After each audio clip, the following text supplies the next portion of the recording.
Hello everyone, my name is Liz Dykeman. I'm the Research and Evaluation Lead at the Regional Arts Commission. I'll be talking to you about St. Louis City and County population characteristics.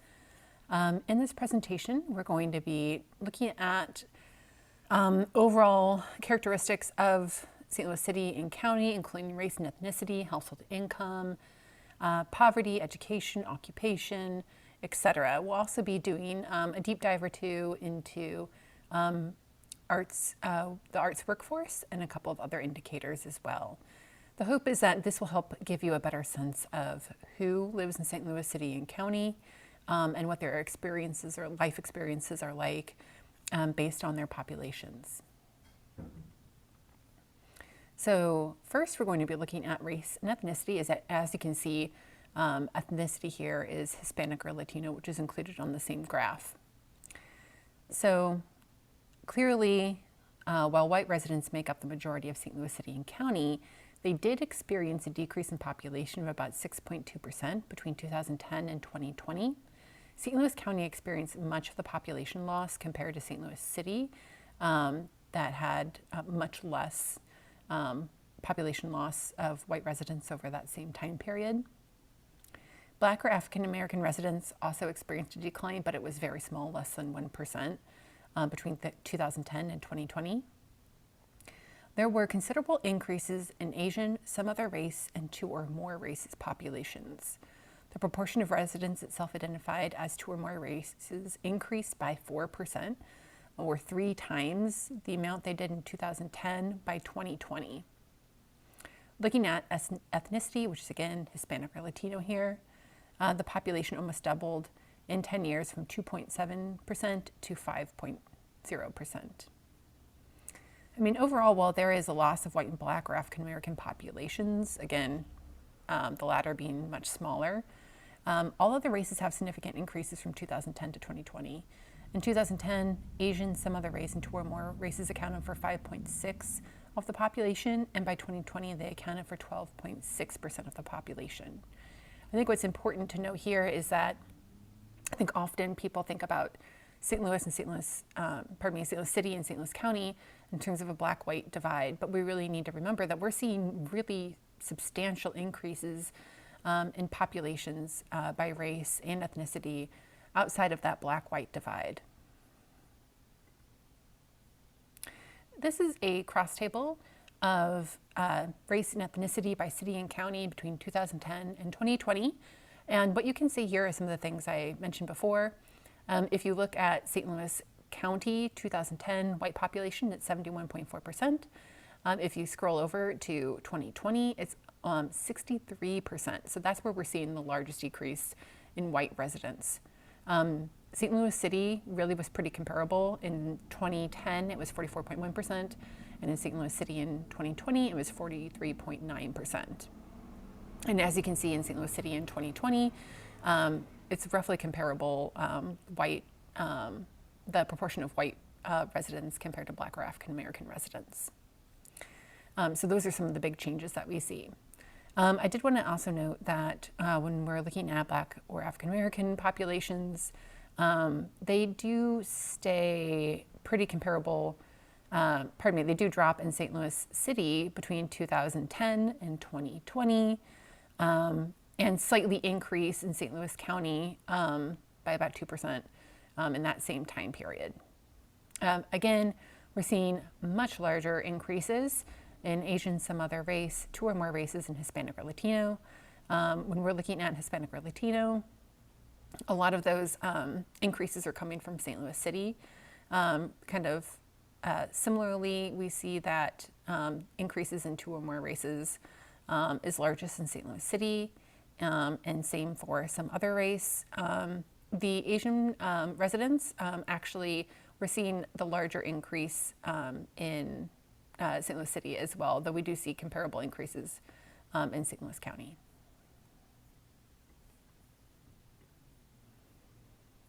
So this is just a look of race and ethnicity in 2020. This is going to demonstrate many of the same trends that we've talked about over the past 2 slides. Something I should have noted earlier, though, is that clearly not all races and ethnicities are included on these graphs.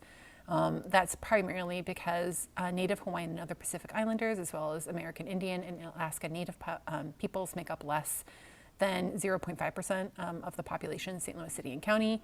They were excluded from these graphs just to make them easier to read. Obviously, those populations are in St. Louis. They just make up a much smaller proportion compared to others. So in order to understand how representative applicants are of St. Louis City and County demographics, I analyzed 3 different applicant group demographics: program support staff, program support board, and artist support applicants. These are all applicants from 2020. So overall, we can see that applicants are fairly representative of St. Louis City and County demographics. Artist support grant applicants are potentially the most representative of St. Louis City and County. They have comparable populations of white, Black, or African American, Asian, or 2 or more races, and Hispanic or Latino populations. They significantly overrepresent some other race, but compared to the other applicant subgroups we're looking at, most comparable. Program support staff is actually much more diverse than any other applicant subgroup. Program applicant staff have higher proportions of Black or African American and Asian peoples, and a lower proportion of white and Hispanic or Latino people. The program support grant applicant boards have a much higher population of white peoples and a smaller proportion of Black or African American people. This is very much so in line with a lot of literature that has been produced over the years of nonprofit boards, that they tend to be, they lean towards being white, more affluent, etc. So this is very in keeping with the larger trends we see across the field. Looking at St. Louis City and County by household income, we can see, and you might get excited, but don't get too excited, that there have been decreases in some of the lowest household income brackets, less than $25,000, $25,000 to $999. We see that between 2010 and 2020, there were, large decreases there, but that's not quite true. While there have been decreases at the same time, between 2010 and 2020, the federal poverty level for a 5-person family went from $25,000 to $25,790 to $30,680. So while we are seeing decreases in those lower household income brackets, the reality is that we need to account for things like inflation, et cetera. Obviously, what bought you $1 in, $1 in 2010 is not the same as $1 in 2020. The middle income, the 3 middle income tax brackets, the $50,000 to $74,999, et cetera, were comparable across years. We don't see a huge change between them. I will say, though, that when we get to more than $150,000, we saw the largest increase there of 6.4%. So while we see some decreases at the lowest levels, comparable numbers at the mid-levels of household income brackets, we really see the biggest, largest increases or gains, really just for folks making, or households, making more than $150,000. This is a look again at household income between 2010, 2020, and for St. Louis City and County, St. Louis County, and St. Louis City. What we can see here, mirrors a lot of the trends we just talked about in the other slide, but I think a couple of important, things to acknowledge here is that clearly St. Louis City has a much larger proportion of folks living in the first household income tax bracket with less than $25,000. The same is true for $25,000 to $49,999. Once you get up to the $150,000 household income, and to a lesser extent, the $100,000 to $149,999, we see that those populations are clearly much larger in St. Louis County than in St. Louis City, and that when we're looking at gains, we did see some pretty substantial gains for St. Louis City, especially in the highest household income tax bracket, more than doubling. Still, it is nowhere near that of St. Louis County. So we start to really understand that the composition by household income of the counties is much different. And again, this is a look at just 2020 for St. Louis City, St. Louis County, St. Louis City and County. Again, I will say that this point mirrors a lot of the trends we just talked about. Something that I did want to point out that I think puts a finer point on the household income differences between counties is that when we look at St. Louis City, the median household income is $45,782 in 2020. And in St. Louis County, it is significantly more. It is $68,661. So again, the composition of both counties by household income is just significantly different. And of course, that has an important relationship with race and ethnicity. I think a lot of people are familiar with the idea of racialized poverty, or how your race and ethnicity can obviously impact your household income. So I think that that's important to remember when we're talking about these these differences between counties. Looking at, and this puts again an even finer point on this, when we look at median household income by race and ethnicity, we can really start to understand that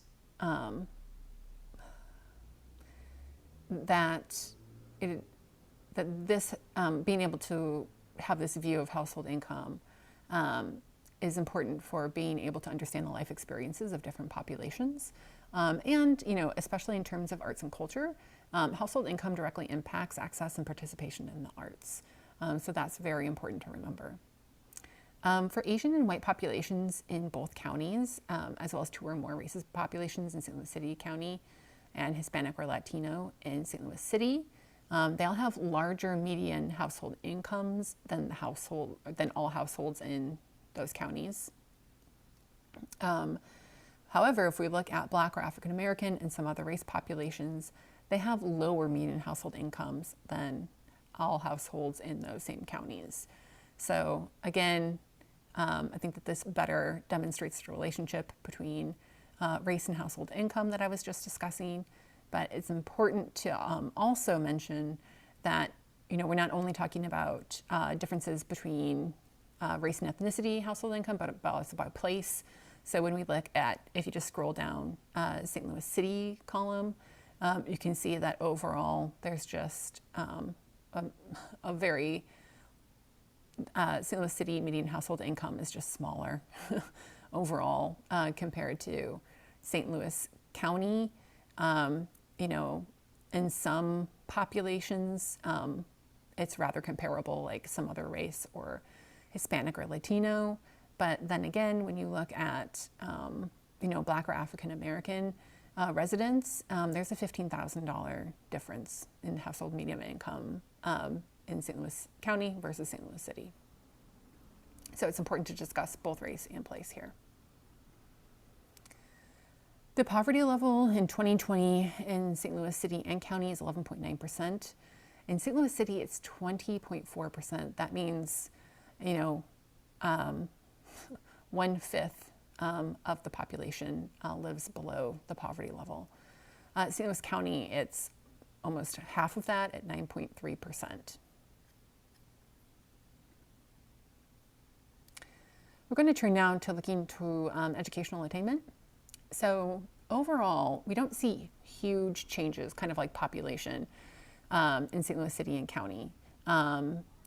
Educational attainment in particular takes a little while. So registering between 10 years, you may not see as large differences as you might imagine.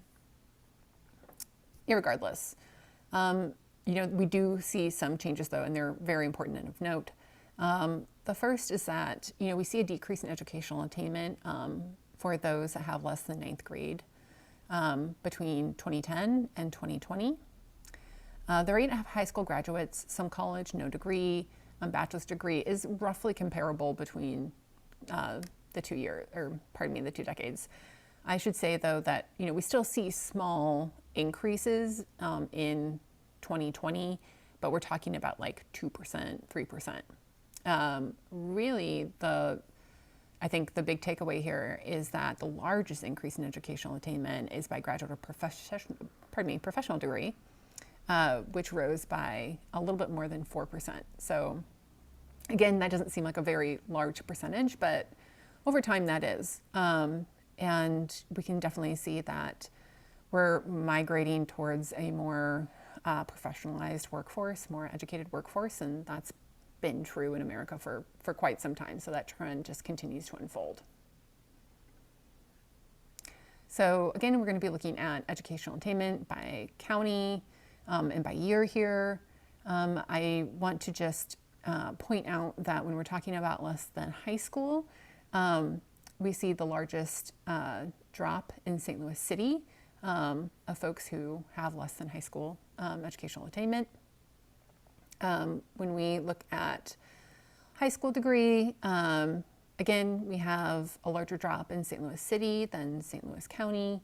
By the time you get to, associate's degree, we see small gains instead of losses. And definitely by the time you get to graduate or professional degree, as you're scrolling down this list, we can see that there have been large improvements in the proportion of residents with the graduate or professional degree. And really, there have been some large gains for St. Louis City there. And even despite those large gains, it's still less than the proportion of people who have graduate or professional degrees in St. Louis County. So again, this is just looking at educational attainment by county. I will say that, you're going to see the trends that we just talked about displayed here. I want to note that again, we see a larger proportion of graduate or professional degree in St. Louis County, as well as bachelor's degree, associate's degree. It isn't until we get to some college or no degree that we see pretty comparable numbers between the 2 different counties. But overall, educational attainment in St. Louis City is less than St. Louis County. And now we're going to look at educational attainment by race and ethnicity. As you can tell already, as you can tell already, we've kind of collapsed some of the educational attainment categories into smaller groups. So we're now looking at high school graduate or higher and bachelor's degree or higher. So when we're looking at high school graduate or higher, we obviously see, for the most part, very high percentages of folks who have a high school graduate degree or higher. Now, I will say, of course, that when we look at white populations as well as 2 or more races and Asian populations, those are definitely our largest, or I should say the populations that have the largest percent of high school graduate degree, high school graduate or higher. And, obviously the lowest amount is for Hispanic or Latino populations, and then followed by some other race. I think the story gets a little bit more complicated as we look at bachelor's degree or higher. So as we can see, overwhelmingly, the population with the largest percent of bachelor's degree or higher are Asian residents, followed by white residents, pardon me, and then 2 or more races. So, I would say that we still see important and meaningful differences between high school graduate or higher, but those are really magnified when we get to the bachelor's degree or higher. And I think, we see the lowest attainment of bachelor's degree or higher among Black or African American populations, which is a little bit different than we saw at the lowest in terms of high school graduate or lower. So just something important to keep in mind, and it's going to have a direct relationship with what we're talking about next, which is occupation. So this is a breakdown of St. Louis City and County by occupation. So these are the major occupations that are collected by the U.S. Census.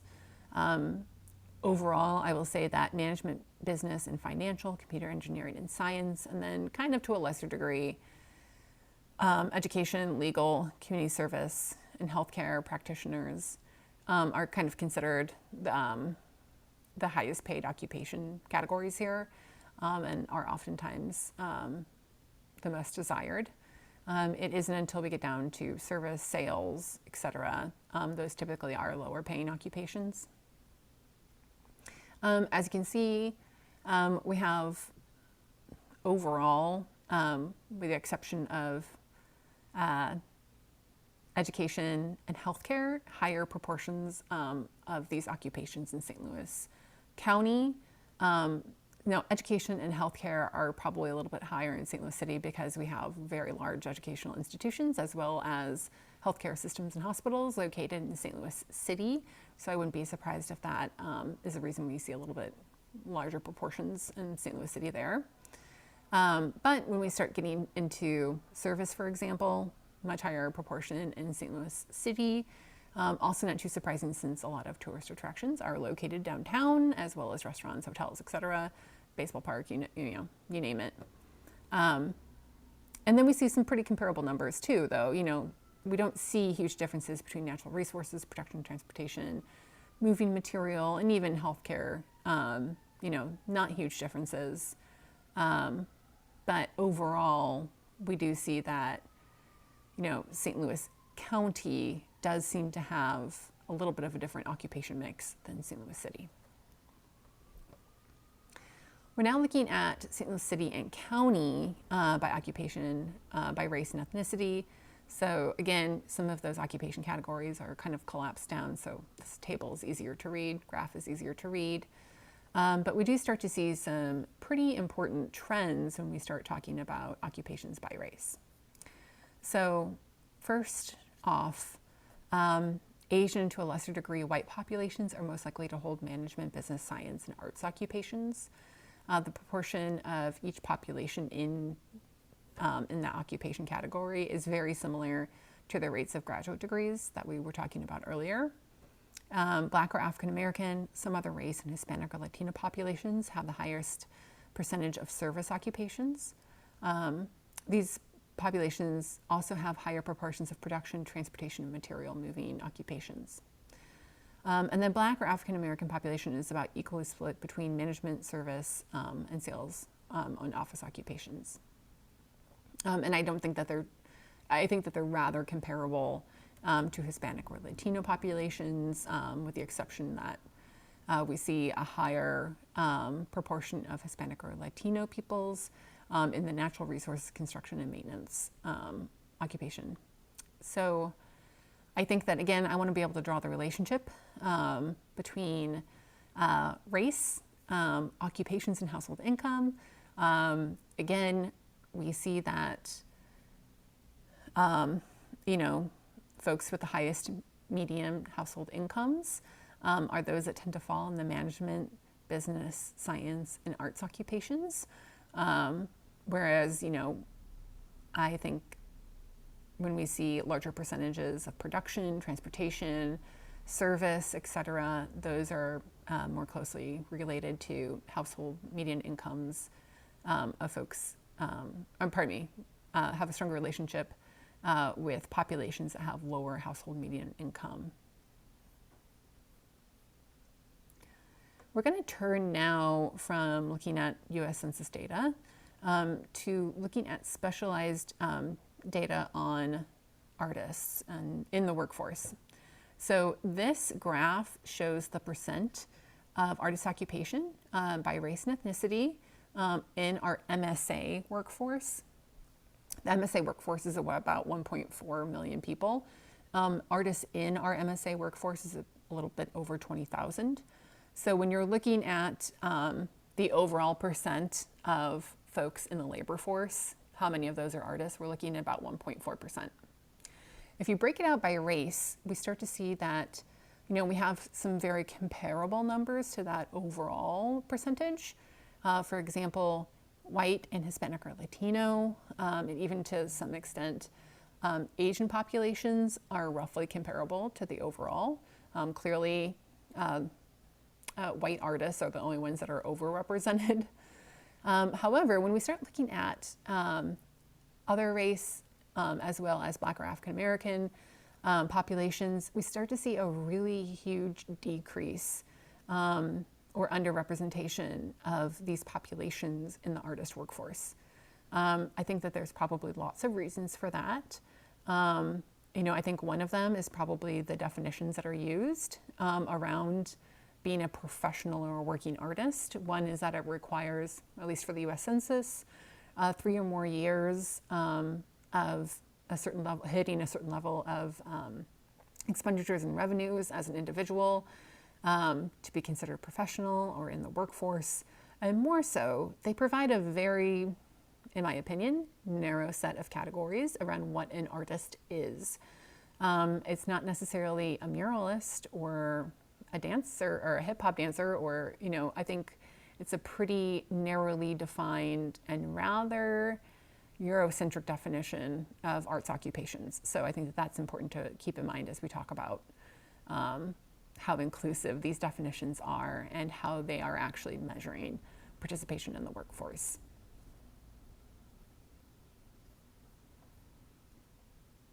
We're going to turn now to just looking at artist occupations within the MSA. I think that this is very important to understand our composition of professional working artists, not necessarily located in St. Louis City and County, but the larger metropolitan area. So first and foremost, we see a very large number of designers, and this includes all different types of designers, graphic designers, landscape designers. It's a very broad category that captures quite a few positions. And I will say a lot of times designers are not necessarily thought of as artists. They typically have landed in a more creative workforce than specifically artists. So it's interesting that they're included here.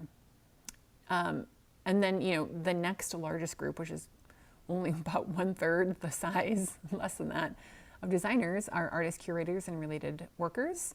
And then pretty comparable are architects and then writers and authors.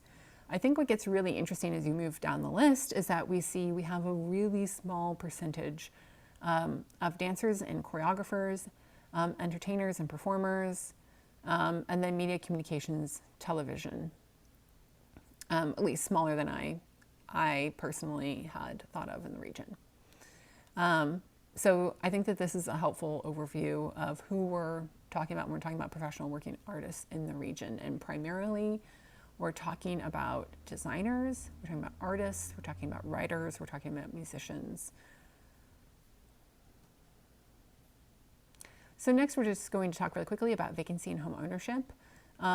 Just to help us a little bit before we do talk about that, I want to provide the definitions for each. So vacancy is if a housing unit is vacant, if no one is living in it at the time of the interview of the U.S. Census, unless its occupants are temporarily absent. In addition, a vacant unit may be one which is entirely occupied by persons who have usual residence elsewhere. And then owner-occupied units. A housing unit is owner-occupied if the owner or co-owner lives in the unit, even if it is mortgaged or not fully paid for. So this is an important to look at because it helps us understand who has the ability to buy a home in the county in which they live.